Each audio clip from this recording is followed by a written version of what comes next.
Welcome to another episode of the Palace Huddle Podcast. Here are your hosts, Rob Schwartz and Justin Onayemi, two Bears fans who decided talking into a microphone was better than shouting at their television.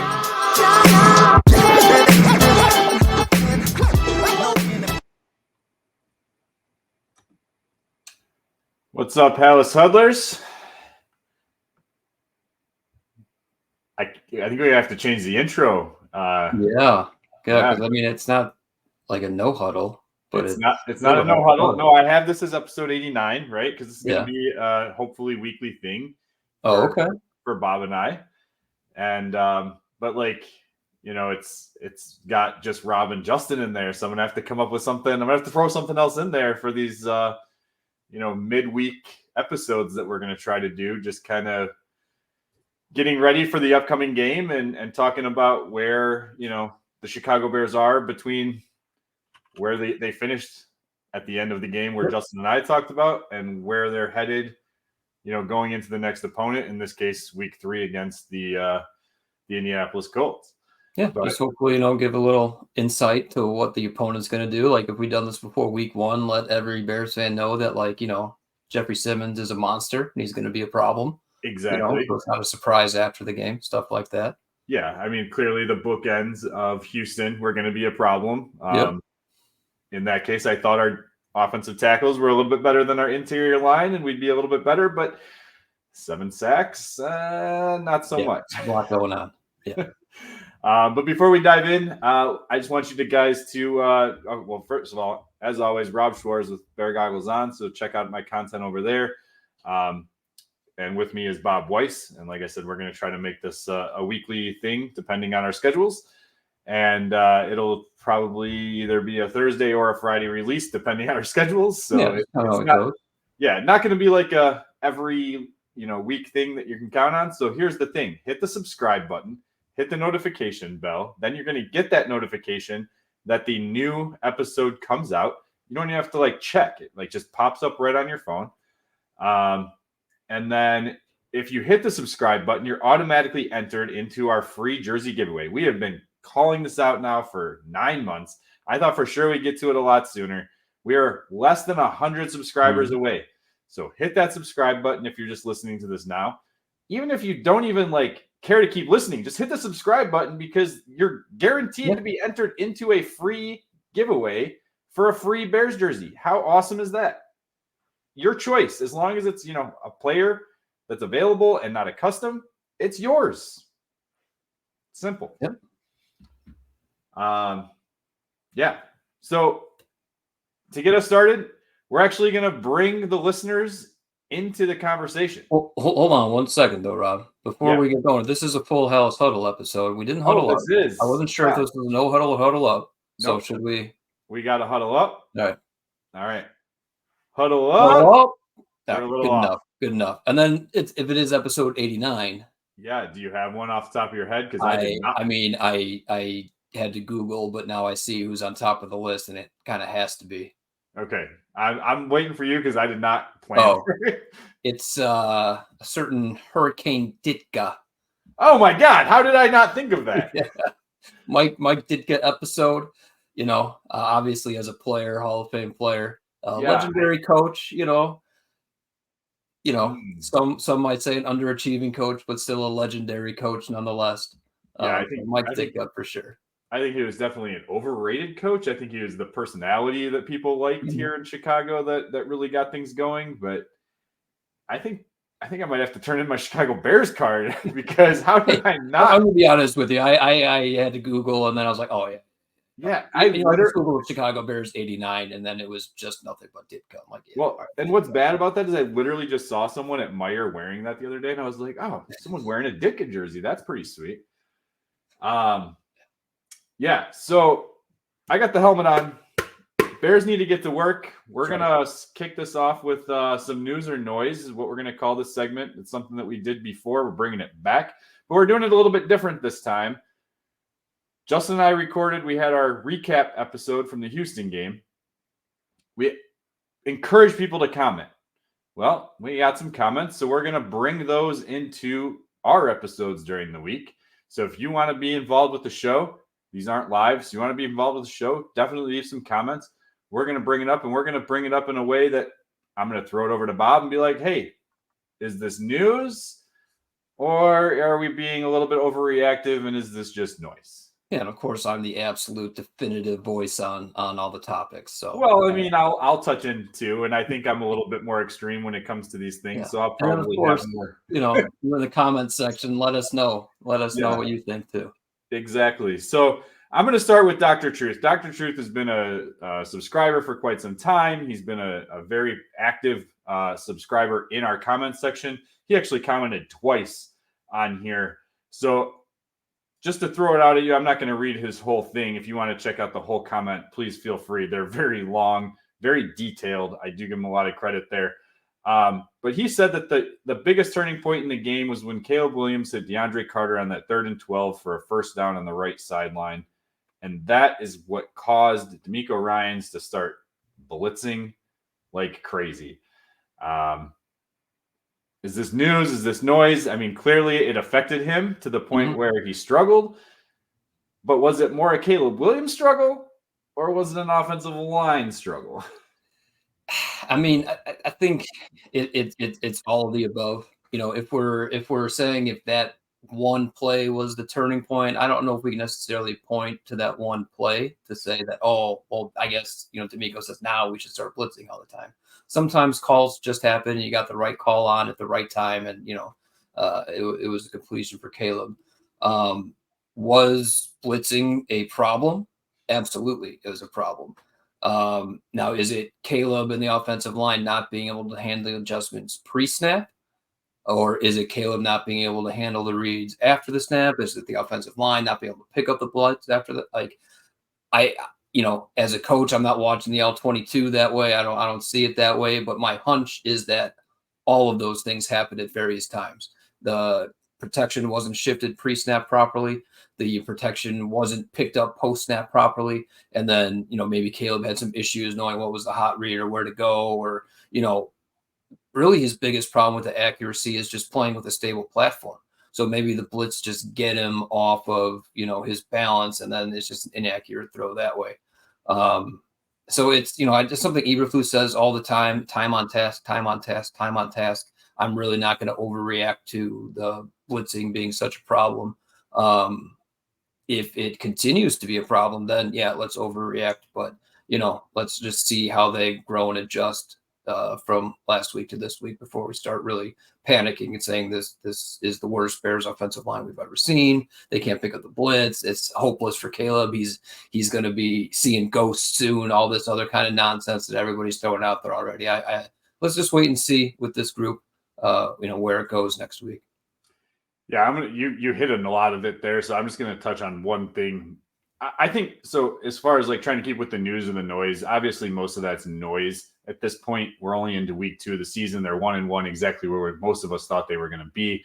My issue though is I think there's a little bit of news when it comes to the offensive line. They have really struggled in both games to pick up stunts, blitzes, guys just left in space, not putting a helmet onto a helmet.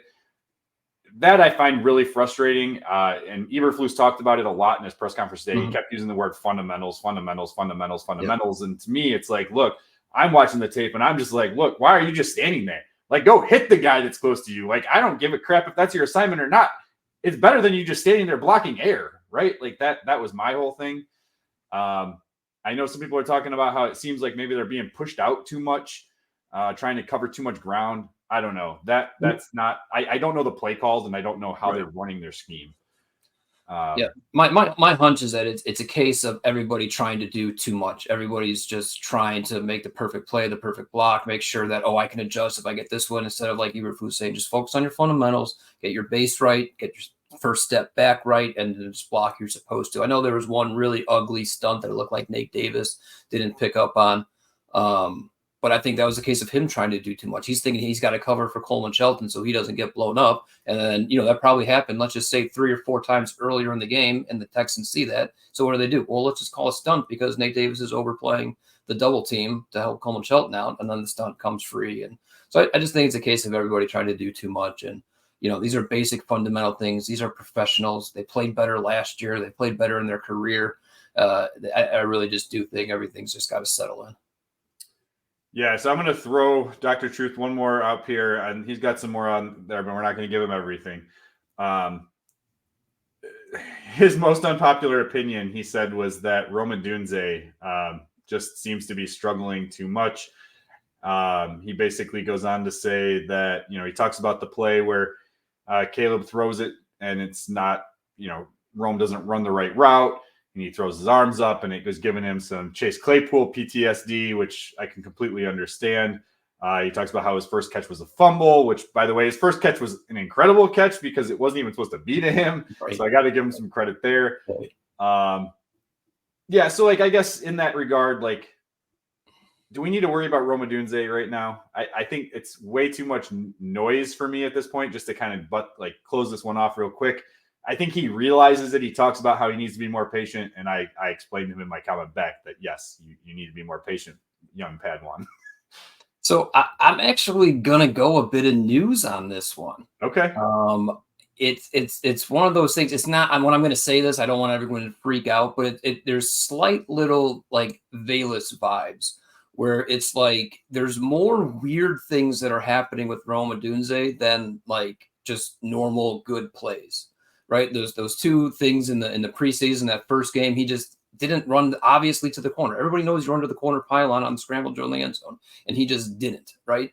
You got to know that. That's not even being a pro or not. On a scramble drill, you run to the back pylon in the end zone. It's what you do. Right. Not knowing which sideline was the right sideline in this other preseason game. I was like, that's weird. And then the very last play of the game, that 4th and 18, he's running a sail route 26, 27 yards downfield. And Caleb threw an out route right at the first down marker. What's complicated about that? So I'm not necessarily worried saying Rome Odunze is a bust. He's Valus Jones, but the Dr. Truth's credit, I'm gonna put a little bit of news on that one. I'm gonna throw a different name out there for you, Anthony Miller. Right, a little bit. Seemed extremely talented, but could just never get to the play that he needs to be, in the position he's supposed to be. Was constantly making mental mistakes. I don't think that's Rome Odunze. It's not what I saw in college. So I think. Yeah, it's just, at this moment in time, there's just more weird than just good and normal. Eventually, by the end of the season, we'll get way more good and normal than weird. But right now, there's just more stuff going on. All right, last one, and then we'll move on to anything else that you wanted to touch on from the Bears-Houston game or anything that came on throughout the week. But Mr. Malone Mo is saying that Coleman Shelton is the reason this line is so bad. He is ruining the offensive line. I know we both commented on this in the chat. So I know where your head's at, but I'll let you just kind of briefly touch on that. Yeah, so it's a bit of yes and no. When we did our season preview, I actually touched on Coleman Shelton as one of the pivotal players on offense, and he needs to be competent so that, the rest of the offensive line can just kind of do their job and be competent. The rest of the offensive line isn't good enough to cover up for subpar center, and that's kind of what Coleman Shelton has been. To his credit, the snaps have been better, We haven't had too many snaps on the ground, which is something we've had to deal with. But yeah, just getting blown up in the pass game, in the pass blocking is a problem, and it's making the rest of the offensive line, which is not elite talent, try to do too much to cover up for a weakness in the middle. So is that Coleman Shelton's fault? I don't know if it's Coleman Shelton's fault. He's Coleman Shelton. It might actually be the architect's fault for just relying on Coleman Shelton. I'm glad you brought up the architect, because it's not part of news or noise in any sense here, but I know it's news or noise everywhere else. And I know we're running a little bit long on the front end here, but in my opinion, the offensive line coach needs to go. Simo needs to go. I know it's only week 2, but we've already seen him through the season. He got promoted in the offseason. I'm done with him. I think it's more of a Matt Eberflus friend hire. I'm putting a lot of news on this, and I'm ready to just move on. Yeah, I could not possibly be more opposite than you on that. Chris Morgan, he's a veteran O-line coach, very well regarded. These first 2 weeks aren't good, but it's basically the same offensive line as last year. They'll get it together. Remember how bad the first 4 weeks were the season last year, and they ended up finishing, 7-6. It's not time to panic and start pushing out. Even to that note, I'm not even about benching Nate Davis. I think that he's your best right guard. So, you got a couple of easier matchups. This, hopefully there's some get right weeks and he starts loving the game more. But your best path to getting above average guard play at the right side of the line is getting Nate Davis right. Bringing Matt Pryor in, like, what are you going to get? Subpar offensive line play, but a guy you like you just gotta. I'm all about growth and improvement. Build with what you got. Be better today than yesterday. And I think that's what they're going to do. They're going to review the film. They're going to make the adjustments that need to make adjusted and just, get better with the group that they got. Yeah, I won't touch on that because I touched on that in the previous episodes. If you want to hear my comments on that, just go to the most previous episode. I'm also in the process of writing an article for Bear Goggles on how I think they could make 2 moves in order to make this line fixed. And there's already one that's kind of in the works without it actually being in the works. So that's my tease. Check out my article. It should be out later this week. Do you have anything else to add? No, I got on my Bears points. So okay. All right. I was going to do the Bears injury report on the front side, but why don't we take a break because it ran a little bit long, and we'll kick that off on the back end. We're just going to go over the injury reports. I know it's early, it's Wednesday, but we'll talk about who's not practicing right now on both ends and maybe some big news on maybe somebody who went on injured reserve in the last couple of days. So for now, enjoy these ads.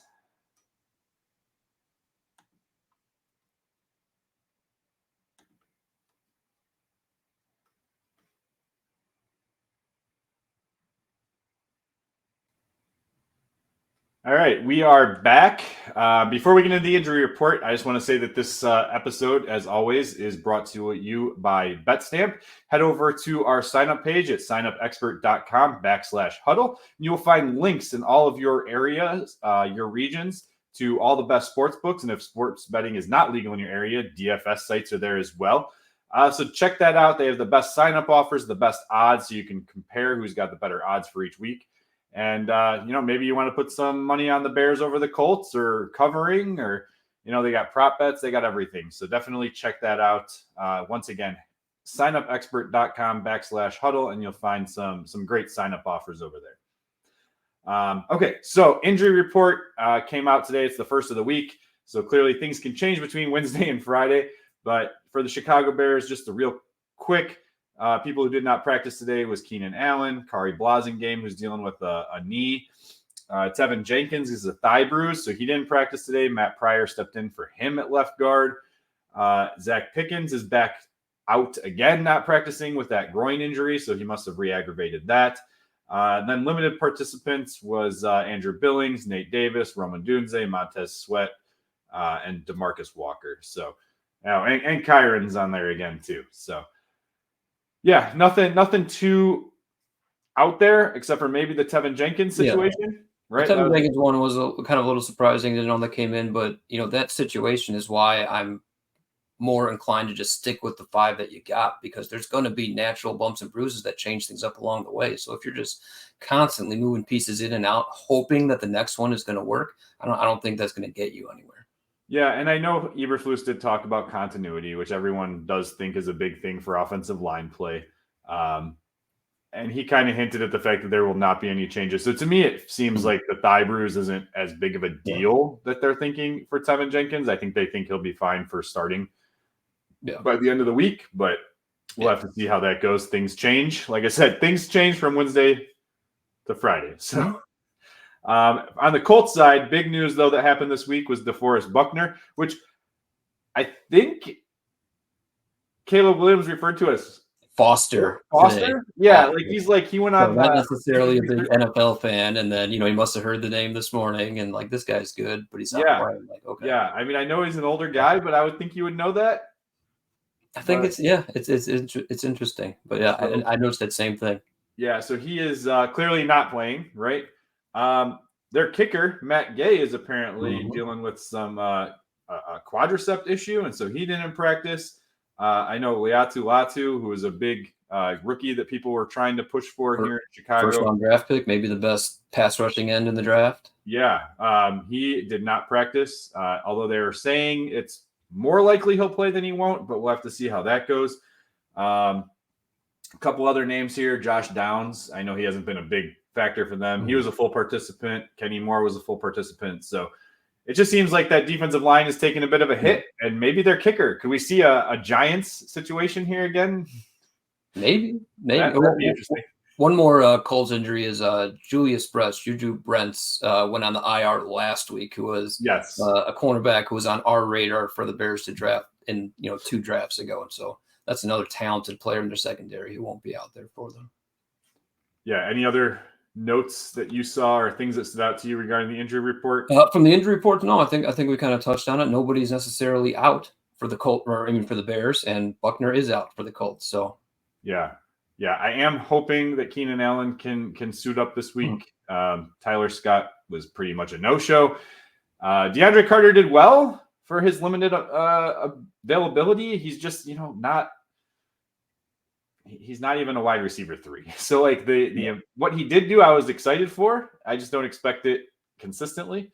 Yeah, and Keenan Allen is just a huge, what they call security blanket, whatever you want to say on second, third, and short, where you just know Keenan Allen's going to get himself open, and that's just something that the Bears just don't really have. I mean, DJ Moore can get open too, but it's just a little bit of different vibe with Keenan Allen, the way so shifty in the midfield. Right. Yeah, I would like to see some more Cole Kmet. I know I've been talking about that. He saw more snaps than Gerald Everett last week, but he didn't seem to get too heavily into the passing game, and I just think that he's the better. There's some critical pass interference and holding calls called on, defenders on him. So that was an impact. Yes, yeah, that's true. All right, well, that's it for me for the Bears side of things, and the little bit that we came up between the recap of the Houston game and now. So I'm ready to get into our opponent overview and talk a little bit about the Colts. All right. Yep. So I think the big thing to talk about is this is a week for either team to get right. I'm hoping it's the Bears, and everyone thinks it's the Bears on everything that I'm hearing, right? Like, oh, the Bears are going to get right. Well, I'm wondering if in Indianapolis they're saying, well, the Colts are going to get right. From an offensive perspective, obviously, that's going to be difficult. The Chicago Bears have what I think is an elite defense, top 5, top 3 in the league. But they're not a big pass rush team, right? I think if I heard correctly, they have 4 pressures on the season, and 2 of those, maybe even 3 of those, were from DeForest Buckner, who is not playing. So that's going to be difficult for them. The other thing is that the Chicago Bears have not had much of a running game. And the Indianapolis Colts, I'm going to throw these stats out here really quick. The Indianapolis Colts are the worst in the league right now when it comes to stopping the run. They are allowing 237 yards on average per game. Do you happen to know who's number 31? In allowing runs, or what do you? Yeah. The second worst run defense in the NFL? Defense, yeah. I can't even begin to guess. Or do you know how close they are, I should say? My guess is that they're probably sitting at about 150 yards. Pretty close. 199. So just under that 200 mark. Okay. But about 40 yards less per game. Yeah, okay. And that's the Carolina Panthers. So you're just significantly worse than the worst team in the NFL. 100%. Okay. All right. So on paper, the Chicago Bears should get things right. So I understand why everyone's saying this. But again, I am concerned with how the offensive line for the Bears has played, that maybe it's the defensive line that starts to get right. Obviously not having Buckner helps, but. So right. I'm going to go a couple ways with that. One, this will be the first matchup this offensive line has had where they're just not overmatched talent-wise. It was a mismatch on paper going into the Titans and Houston games, and obviously on the field it was definitely a mismatch. This one on paper, it's not a mismatch, so then it comes down to execution. This Bears offensive line has executed at a high level in the run game before. I would caution, the Colts are professionals too. And, last week, I think they gave up 260 rushing yards or something like that to the Packers. 230 of it was the first half. And, the Packers have a lead and, a quarterback they didn't want to throw. So they were running the ball in the second half too, but Indianapolis made the adjustments. So I would caution Bears fans expecting, we didn't rush for, 270 yards against the Colts, so we suck. I mean, that's not the case. The Colts are professionals too, but I do expect the Bears to be able to establish the run and then run the offense that they've always wanted to run, which is featuring Caleb Williams playmaking and, wide receiver playmaking and stuff like that. It should be a get right game for the entire offense, not just the offensive line in the running game. Yeah, I mean, to your point, because the offensive line should look better. Obviously this defensive line isn't as good. The running game should look better. And coming off of that, the play action and bootlegs should actually start happening because I haven't seen enough of them. And I think it's just because the running game hasn't been working. I don't want to give Shane Waldron too much flack because if it's not working, you can't use it. So I really do hope that things start working in their favor and things start opening up because we did see Caleb Williams make the right calls. Yep. As they were lining up pre-snap, he was calling out the mic. He was calling out where he wanted to go ahead of time. Just didn't have time to get the ball to where he needed to half the time. And then when he did, it seemed like he was just, like you said, he was off balance. His footwork was bad. Sometimes I think it's just the jitters, even though he said he never has them, and that he just was overthrowing guys. So on paper, everything looks on paper it should be. And we talked about the offensive line, like physical execution needs to be better, but just the entire operation is going to be another road game in a dome, loud dome. Some of that pre-snap operations got to get a lot cleaner too. We can't be having all these 5-yard false starts and stuff like that going on. So that part of it's got to get cleaned up too. Yeah, and what I do think is going to be kind of nice going up against Anthony Richardson is he's probably the one guy in the league that I would somewhat compare to Justin Fields. He's a bigger guy who isn't afraid to run the ball. This defense should know how to stop that for the most part, playing against Fields. Stop that. I like Edmonds and TJ Edwards to be able to make some plays on him. I like, certainly Montez Sweat as such an athletic defensive end, containing what he needs to be contained. And then the secondary making plays on any loose balls that Anthony Richardson gets up there. So yeah, you got to watch out for Alec Pierce. That guy has come on this year. He's been a deep ball fanatic. And if you don't have him in fantasy and he's still available, you got a deep roster, I would definitely pick him up because he's got a touchdown in each game and only a few targets in that first game, but he had one for over 100 yards. And then the second game, I think he had 5. So he's definitely had a touchdown too, I think. So yeah, he's definitely becoming a part of that offense. They don't have a lot of names though. No, the last one to name is Jonathan Taylor, right? Yeah. Talented running back. But it's one of those things, you give Jonathan Taylor 160 yards, whatever, just don't let anybody else get theirs. Yeah. And, hopefully come away with the win. Yeah. Yeah. I mean, that's pretty much the Colts in a nutshell. And I think it's where the Bears are too. So I think we've hit everything on that perspective. If you don't have anything else, I guess we'll go into our prediction on what we think is going to, be the outcome of this game. And I'm going to throw it to you first. All right. I'll on the spot. Yeah, I'll go first. I do like the Bears in somewhat of a get right game. This isn't going to be a 37-point explosion, but I do expect them to be ahead of the chains a little bit more, make it look a little bit more efficient. But it's not going to be overnight. So I got the Bears 19-16. I do believe the Colts are a 1-point favorite. The over-under is 43.5. I'll tell you guys, I like the under at 43.5 for sure. More than, picking the Bears as the underdog. But yeah, 19-16 Bears, but maybe like that under. Yeah, that's what I was trying to do was look up the spread, and you did hit it right as far as BetMGM goes. They have it at 1-point spread in favor of the Colts. Now, I will say it's a home game, so a lot of times you get that automatic 3 or 2 in from Vegas, right? So it does seem like Chicago is technically favored since they're the away team. But what did you say that the over-under was for? 43.5 is what I saw. Yep, that's what they have as well too. So, Bob runs our UFFL fantasy league, and he has to look at these bets on Wednesdays, so it's probably fresh in his mind.